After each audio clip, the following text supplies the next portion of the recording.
एकदा त्यांच्या घरी जाऊन विचारा, विद्यार्थ्यांना विचारा, विद्यार्थ्यांना विचारा तुला आरक्षणाची गरज आहे का. ती जर नाही म्हणली तर मग तुमचं मत व्यक्त करा. तुमचं प्रत्येक वेळेस तुमचेच विचार जनतेवर लादून चालत नाही आणि तुम्ही ते लादू पण नका.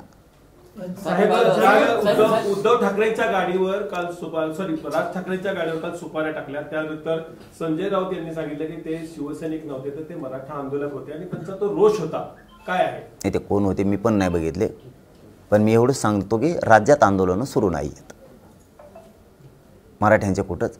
विनाकारण कोणी फडणवीस साहेबांची सुपारी घेतल्यासारखं ते अभियान सुरू केलं षडयंत्र, त्याच्यात सामील होऊन विनाकारण रॅल्या काढणं, कुठं यात्रा काढणं, कुठं जाब विचारणं, हे कामं बंद करावं.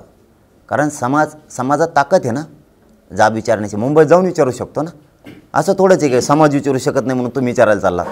आंदोलनच नाही, विनाकारण त्यांना गालबोट लावायचं आंदोलनाला.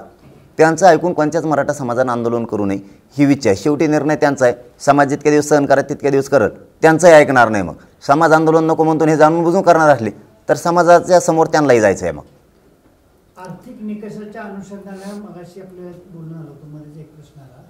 आर्थिक निकषावरती आरक्षण मिळालं पाहिजे अशी भूमिका छत्रपती उदयनराजेंची सुद्धा आहे. ते अनेक वेळा बोललेले आहेत. तुम्ही त्यांना भेटलात ज्यावेळेला पाठिंबा आला त्यावेळेला नेमकी काय तुमची चर्चा झाली होती? आर्थिक निकषाच्या अनुषंगाने झाली होती का? पहिल्या दिवसापासून आमची ओबीसीतून मागणी, पहिल्या दिवसापासून, आजच नाही. 83 क्रमांकाला कुणबी आहे, मराठा आणि कुणबी एकच आहे. आमचा व्यवसाय एक, हे व्यवसायाच्या आधारावर आरक्षण या राज्यात देशात दिलं गेलेलं आहे. त्यामुळे आम्ही ओबीसीत, आमची मागणी आर्थिक निकष पिकष काय नाही आहे आणि असण्याचं काही कारण पण नाही.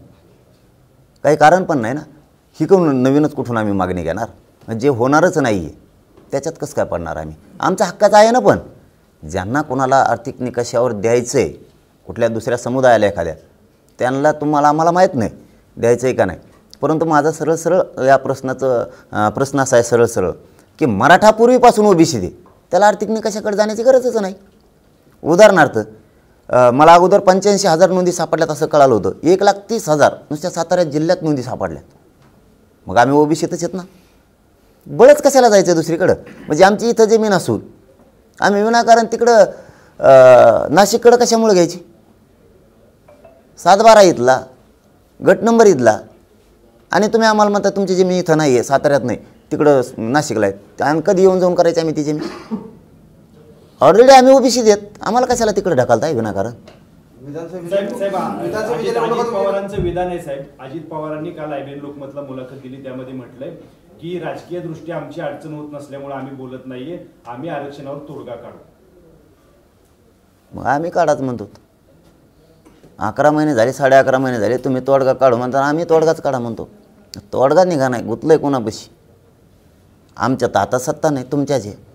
गुतलंय नेमकं कोणापाशी ते तरी सांगा म्हणा. नाही आरक्षण द्यायचं ना, कोण देऊन द्या ना, ते तरी एकदा सांगून टाका समाजाला. नसता सगळे जाणार आहेत मग यावेळेस. तुम्ही सगळीकडे उमेदवार देणार आहात, 288 ठिकाणी उमेदवार देणार आहात विधानसभेसाठी. छत्रपती शिवेंद्रराजेंच्या विरोधात उमेदवार देणार का साताऱ्यात? हो, काय प्रश्न विचारलाय. राजगादी आहे ना, असं काय करता? बरं, विधानसभेला तुम्ही 113 आमदार पाडणार असं एक काल विधान केलंय. नेमके हे आमदार कुठले आणि काय? नाही, ते आत्ताच ओपन केल्यावर खेळ पांगेत आणि तुम्ही टायमाला 29ला सांगतो मी कोण कोण आहेत, काय काय आहेत.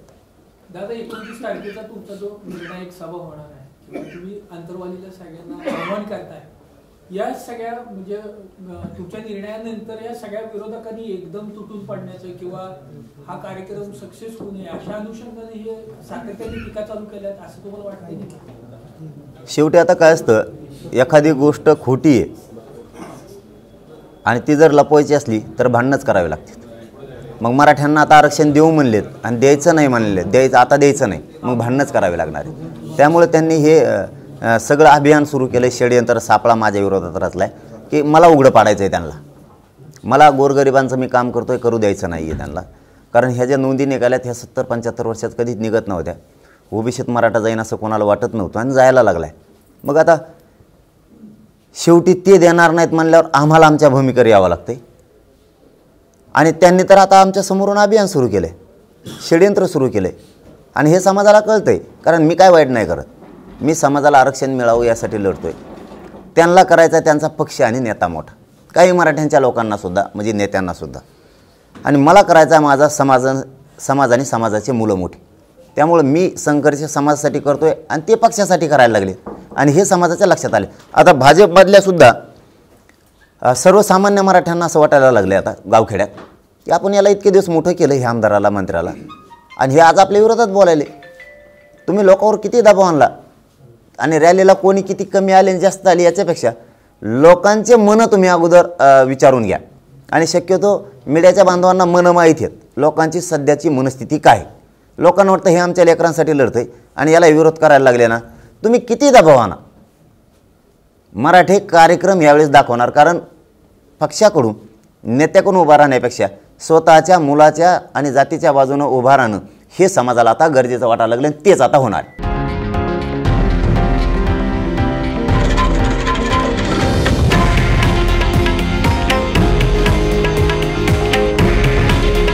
हे आहे देशातील नंबर 1 न्यूज नेटवर्क आणि आपण पाहत आहात TV9 मराठी. काळजी तुमची, हित महाराष्ट्राचं.